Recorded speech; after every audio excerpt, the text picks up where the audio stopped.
Welcome to First. I'm Mark Eichman along with Nichelle Polston and Shirley Min. Improving conditions in some Delaware rivers mean more locally caught fish could be on your table. And are you ready for a little badminton, ping pong, or tennis? Maybe what you need is a little pickleball. We head to Lewis to learn all about pickleball. First, your public media news magazine starts now.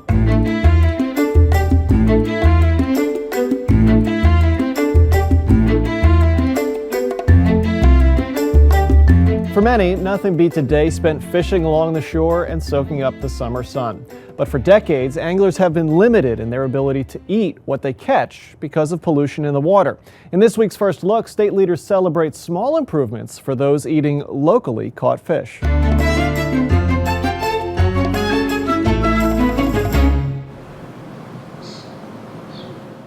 The sun shining, reflecting off the water flowing along the Christina River in Wilmington. Anglers along the shore hoping the fish are biting. While a seemingly idyllic scene, the impact of decades of industrial and urban buildup has taken a toll on the fish swimming through these waters. Polychlorinated biphenyls, PCBs, dioxin furans that were historically used and in their day very effective, but we've learned, the problems now that come from their use and their existence within the environment. Running through the city of Wilmington, the Christina River was laden with PCBs. Because of that, the state advised residents not to eat fish out of the Christina and other waterways. The tragedy, the Christina River that surrounds us, which is among the most contaminated water bodies in our state. Laced with legacy toxics, we can't eat the fish or safely swim in the waters that roll past this refuge every day.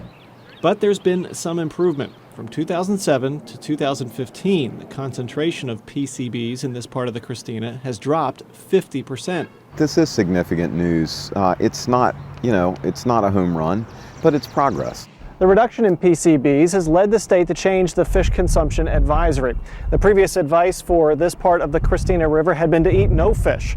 The new advice is that anglers fishing from this part of the Russell Peterson Wildlife Refuge all the way to the Delaware River can eat 1 8-ounce portion per year. Further upstream, anglers can eat 12 times that much fish. It's decades coming, a long time coming.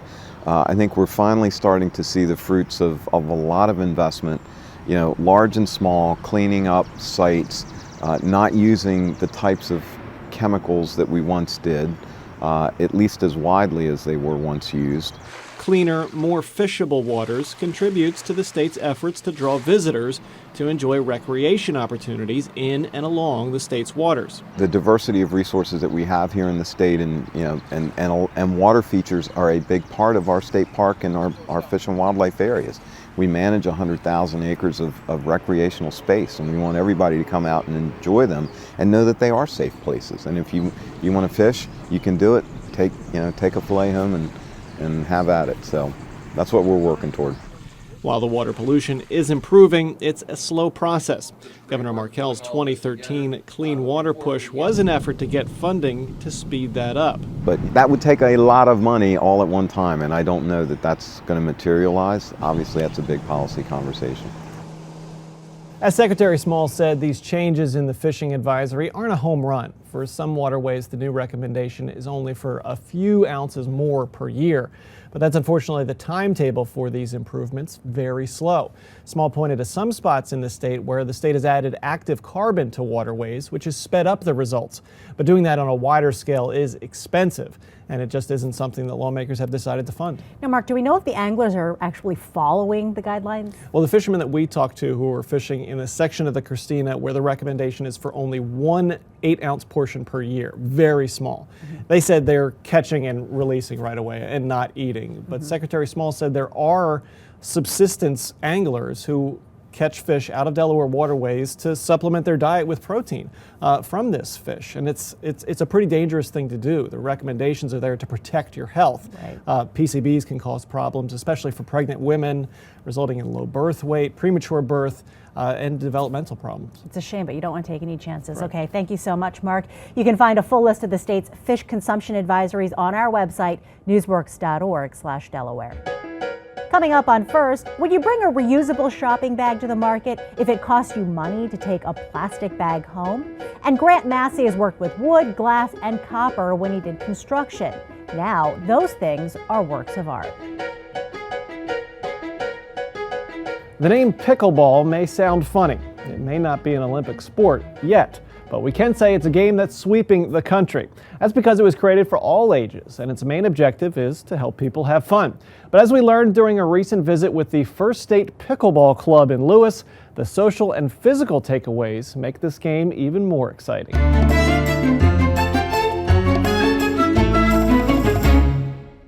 Once you start to play, you always want to play, and you always want to be, doing something with the ball. The first time I played it, I couldn't get enough, and I wanted to come back.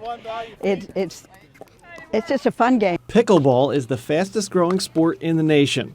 A year ago, when I would talk to people, I was trying to raise money for a club right away for windscreen and this kind of thing. People didn't know what pickleball was. Now everyone knows what pickleball is. The game's biggest fans? Folks over 50. I'm 84 years old, soon to be 85 in September. I started playing when I was almost 80. 77. When I was 70, I went out to a volleyball tournament in Huntsman at Utah, and they were introducing pickleball, and so I gave it a try. Georgia is among many players that are hooked on this high-energy game that borrows from tennis, badminton, and ping pong. But despite its addictiveness, one question still remains. Where did it come from?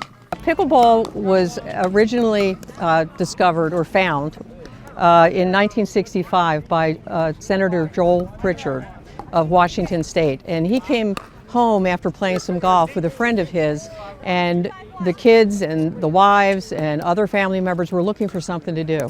So he went into the garage, pulled out what he thought was going to be like badminton, and he couldn't find enough brackets for that. He couldn't find, but he did find ping pong paddles, and he found some wiffle balls. So it started out as just a fun, let's do something together as a family, and in the last 50 years, it's grown exponentially. The First State Pickleball Club is proof of how popular this game has become. If the sun is shining, you'll find the courts at the Lewis Canal Park packed with players. We started just under 2 years ago, and the original force was somewhere in the neighborhood after 6 months of 60 people. Today, we're over 300 people, and that just tells you the growth. The explosion of the game in Lewis isn't thanks to volunteer efforts by many devoted players. The pioneers are people like Butch Martin, Cheryl Martin, Georgia Bilger, June Fortney, Susan Brooker, and many people that are over in Maryland, Ocean Pines people, that were the early pioneers of getting pickleball into this state. And they went to many, many venues to ask if we could start playing pickleball there, and they were turned down repeatedly. Their persistency paid off, and Lewis has embraced the game, and now it's helping its residents stay active. We play, about 3-4 times a week typically, and have shown some dramatic results in terms of the numbers, health-wise. The stories about how playing pickleball has affected a player's health are even more astounding. I was diabetes type 2, as a matter of fact, and I'm not taking the medication at all now. I had open heart surgery. I had a quadruple bypass. And when I went into the hospital, they said I had to be the healthiest person in the hospital, aside from the blocked arteries, because I was so physically active with pickleball. And because I was, the blood found other routes to go to the heart, so I didn't have a heart attack, fortunately. Yeah. And I had a quick recovery. The other bonus, the rapid footwork helps keep the pounds down. About a year and a half ago, I weighed 270 pounds. Now I'm down to 135. Learning how to play pickleball is pretty simple for both athletic and non-athletic types. Well, the very first thing is I try to understand what sport they might have played. If they played baseball, I'll try to relate to that, and then through that, communicate to you what the difference is. 2 hours, I'll have you able to play the game. And in 3 hours, you'll be competing with other people. To put this game in perspective, the court is a third the size of a tennis court. The paddles are either wood or a graphite composite. The Kent County Recreation Center just opened a building that can house 3 permanent courts and 3 portable ones. If you need more information on pickleball, go to DelawarePickleball.com. Cutting down on the number of plastic bags we use is the idea behind a bill being considered by state lawmakers. If passed, Delaware would be the first state to enact a law charging a nickel for each plastic or paper bag used.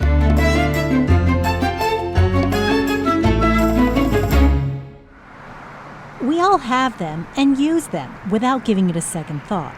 These thin, noisy plastic bags are everywhere, and that's the problem.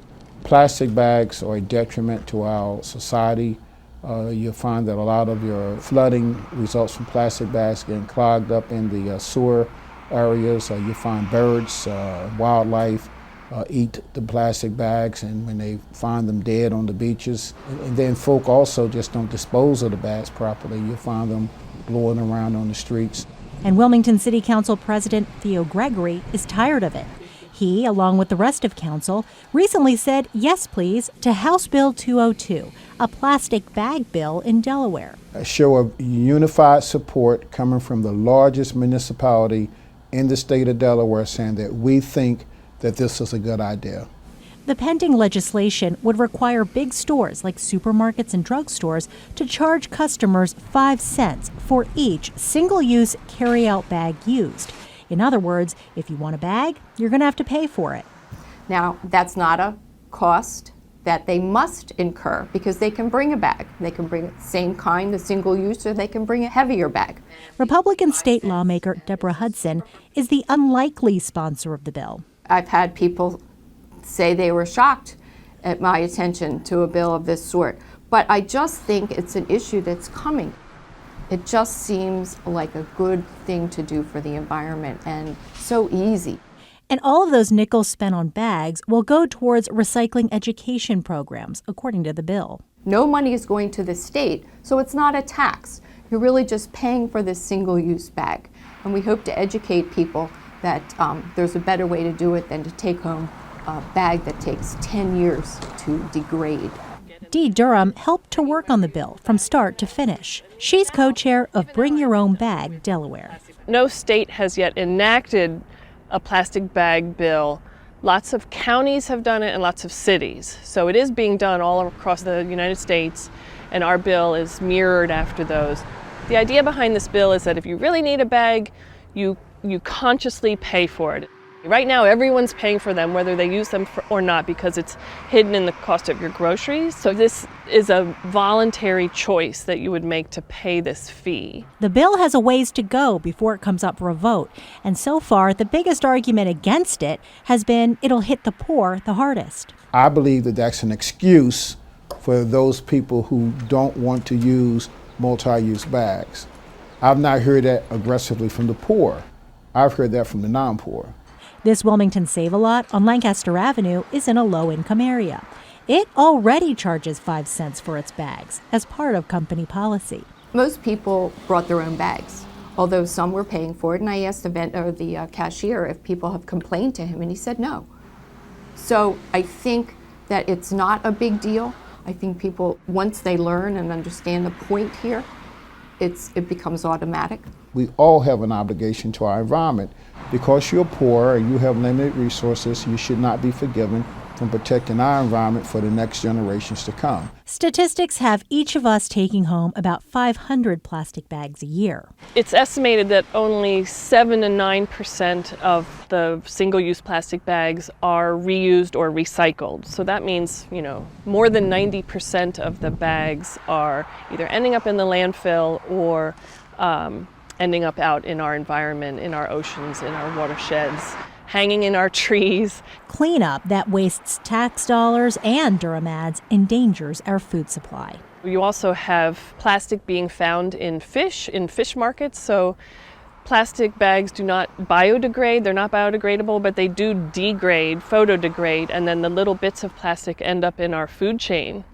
So it's actually, a health issue in terms of toxics getting into our food chain. Durham says plastic bags were only invented in 1977.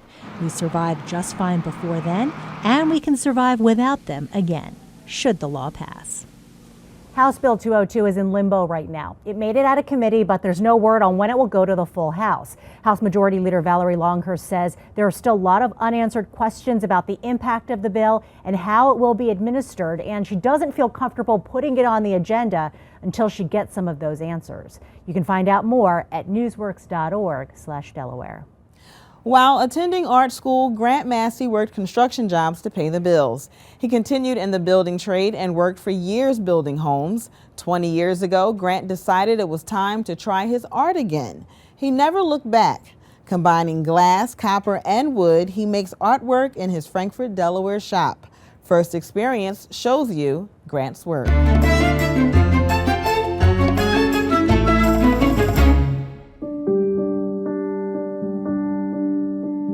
Originally, I'd gone to art school in college and immediately went into the building business.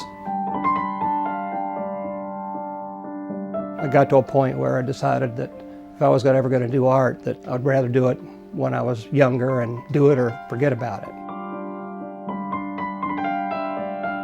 Many years ago, I took a little stained glass course from a local woman for whom I had built a house. And I started working with the glass there and the leaded seams, and I had copper left over from my building business, so I grabbed some copper and started bending it up and kind of adding it to the stained glass. So that kind of got the notion started. Once immersion occurs into something, you just kind of follow the road.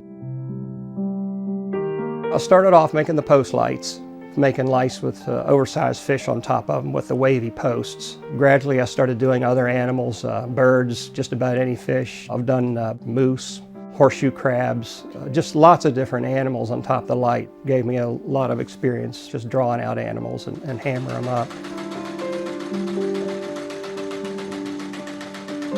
With the copper lanterns, I start with sheet copper. The copper gets cut to different shapes. Once the pieces are made, and all soldered together, they go downstairs to my sandblast room where they're sandblasted and they're squirted with a patina solution, which turns them basically green. Once that's done, call people up and bring a check. Well, the posts on which the lanterns are installed are what I call the wave posts. They're made out of a cedar 4x4.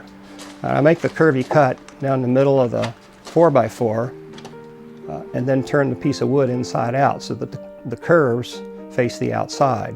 In other words, the piece that you cut off gets glued to the other side of the board.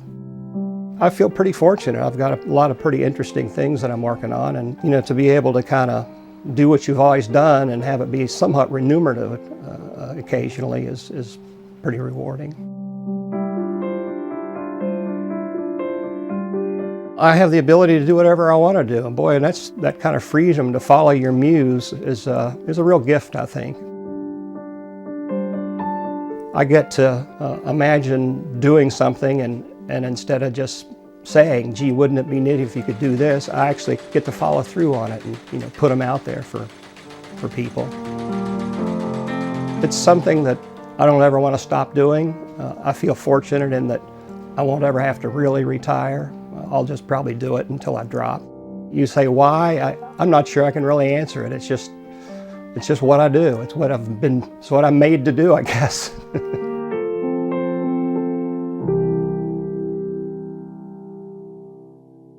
Along with his light posts, Grant does custom pieces for homes and businesses. You can find more information when you visit Grant's website, grantmassey.com. And the Delaware Legislature is wrapping up next week. Follow our coverage on newsworks.org and WHYY-FM. We are off next week, but when we return on July 8th, we'll speak with retiring State Senator Karen Peterson and see the Best of Delaware Today magazine. That is first for this week. The program Delaware Press Association calls the best newscast in the state. We thank you for watching. For Shirley Min and Nichelle Polston, I'm Mark Eichman. Have a great week.